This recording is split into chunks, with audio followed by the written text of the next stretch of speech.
Don't do it.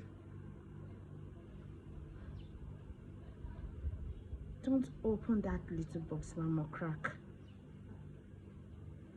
Don't ask me to marry you. Don't say another word.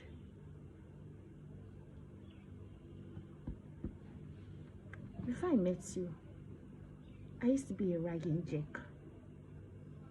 Those people I introduced as my friends, they are not my friends. They are scared of me. But since being with you, I have begun to feel warm and fuzzy. Have urges to donate to charities, to help in soup kitchen, to hug people. You are making me nice.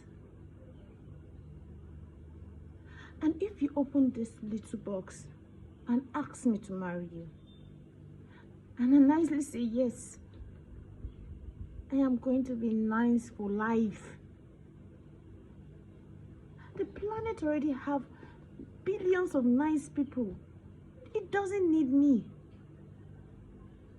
I am begging you. I am getting on a knee. Please, will you please not marry me?